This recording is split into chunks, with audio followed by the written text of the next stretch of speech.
Hai Sobat Bicara Hukum, bertemu lagi dengan channel Bicara Hukum, channel yang memberikan informasi, edukasi dan konsultasi hukum kepada masyarakat.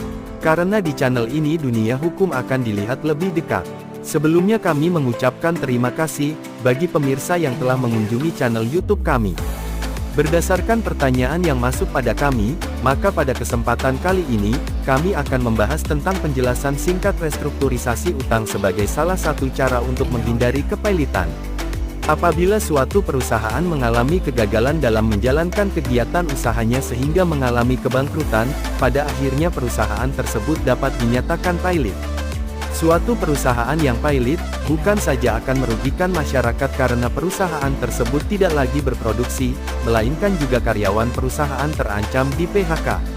Selain itu negara juga sangat dirugikan karena tidak memperoleh pendapatan pajak dari perusahaan yang ditutup tersebut yang akan menyebabkan roda perekonomian menjadi lumpuh. Untuk mengatasi hal tersebut banyak perusahaan yang memilih untuk melakukan restrukturisasi utang. Adapun yang dimaksud restrukturisasi utang adalah bentuk restrukturisasi yang dilakukan oleh suatu perusahaan dalam rangka memperbaiki kondisi keuangannya dengan cara mengatur kembali utang-utangnya dengan mengajukan syarat-syarat dan kondisi-kondisi baru yang disetujui oleh kedua belah pihak.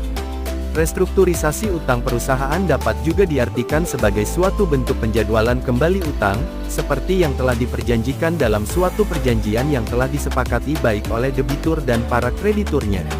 Adapun maksud dilaksanakannya restrukturisasi utang adalah untuk memberi kesempatan kepada debitur yang dinilai memenuhi ketentuan-ketentuan untuk melaksanakan program restrukturisasi, agar debitur dapat melunasi utang-utangnya kepada para kreditur, dengan memberikan syarat-syarat dan kondisi-kondisi baru kepada debitur.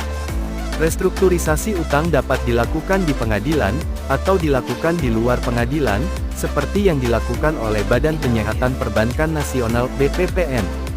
Salah satu aspek yang perlu mendapat perhatian dalam restrukturisasi utang adalah sektor hukum, sebab dengan peraturan perundang-undangan yang memadai serta penegakan hukum yang menjamin rasa aman dan kepastian hukum, maka tidak mustahil perekonomian akan segera pulih.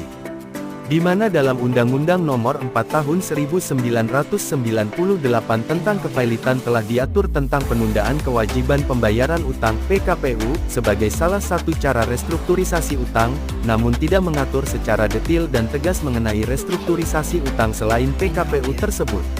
Namun pada dasarnya dapat disimpulkan bahwa maksud dan tujuan dilaksanakannya restrukturisasi utang adalah memberi kesempatan kepada debitur yang dinilai memenuhi ketentuan-ketentuan untuk melaksanakan program restrukturisasi, agar debitur dapat melunasi utang-utangnya kepada para kreditur, dengan cara memberikan tenggang waktu pelunasan pembayaran utangnya atau memberikan syarat-syarat dan kondisi-kondisi baru kepada debitur.